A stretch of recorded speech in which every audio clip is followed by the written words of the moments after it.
நகைச்சுவை என்ற பெயரில் பாடி ஷேமிங் என்பது தொடர்கிறது என்று நடிகை கௌரி கிஷன் தற்போது அவர் ஒரு விளக்கம் அளித்திருக்கிறார். நேற்றைய தினம் செய்தியாளர் சந்திப்பில் நடிகை கௌரி கிஷன் யூடியூபரிடையே வாக்குவாதம் ஏற்பட்ட சம்பவம் குறித்து அவர் விளக்கம் அளித்திருக்கிறார்.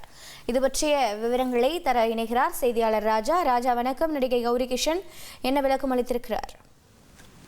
வணக்கம். நடிகை கௌரி கிஷன் அவரை பார்த்து ஒரு யூடியூபர் அந்த பாடி ஷேமிங் விவகாரம் 2 நாட்களாக செய்திகள் வெளிவந்த வண்ணம் இருக்கிறது. அவர் தரப்பு விளக்கமும் அந்த யூடியூபர் அவர் தரப்பு விளக்கமும் வெளியிட்டு வந்த நிலையில் நடிகை கௌரி கிஷன் இறுதியாக இது தொடர்பாக இந்த விஷயத்துக்கு ஒரு முற்றுப்புள்ளி வைக்கும் விதமாக ஒரு அறிக்கை ஒன்றை வெளியிட்டு இருக்கிறார். அதில் இந்த வாரம் நடைபெற்ற பத்திரிகையாளர் சந்திப்பில் எனக்கும் ஒரு யூடியூபருக்கும் இடையே ஏற்பட்ட அந்த உரையாடல் எதிர்பாராத விதமாக கடுமையான நிலைக்கு கண்டது. இதன் மூலம் கலைஞர்களுக்கும் ஊடகத்தினரிடையே நாம் எதிர்பார்க்கும் மரியாதையான உறவை பற்றி சிந்திக்க வேண்டிய அவசியம் உள்ளது. ஒரு பொது நபராக விமர்சனங்கள் என்ற தொழிலின் ஒரு பகுதியாக இருப்பதை நான் புரிந்து கொள்கிறேன். ஆனால் ஒருவரின் உடல் அமைப்பு அல்லது தோற்றத்தை குறிவைக்கும் கேள்விகள் எந்த சூழலிலும் ஏற்றுக்கொள்ள முடியாது. நான் அங்கு சென்றது என் திரைப்படத்தை பற்றி பேசுவதற்காக. அதே கேள்வி ஒரு ஆண் நடிகரிடம் இவ்வாறு அவர்கள் கேட்பார்களா? எனக்குள் அந்த கேள்வி எழுந்தது.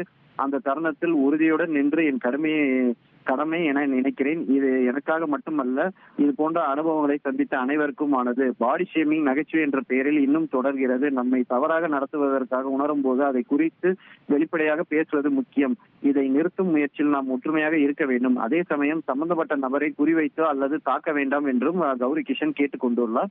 இது யாரையும் குறிவைத்து செய்யப்படும் அழைப்பு அல்ல. இது நம்மை மேம்படுத்திக் கொள்ளவும் ஒரு தருணமாக காண்போம். கருணையோட மரியாதையோடு முன்னேறுவோம். தனக்கு அளிக்கப்பட்ட ஆதரவுக்கு நன்றி தெரிவித்து இது எதிர்பாராத மனதையும் நிகழ்ச்சியும் கொடுக்கிறது. அதே போல் அம்மா அமைப்பு, தென்னிந்திய நடிகர் சங்கம், ஊடகங்கள் மற்றும் பொதுமக்கள் அனைவருக்கும் நன்றி என கௌரி கிஷன் தெரிவித்துள்ளார். உங்களுடைய தகவல்களுக்கு நன்றி ராஜா. உங்கள் தந்திவன் தொலைக்காட்சியில் கணபதியே வருவாய் தினமும் காலை 7 மணிக்கு காணத் தவறாதீர்கள்.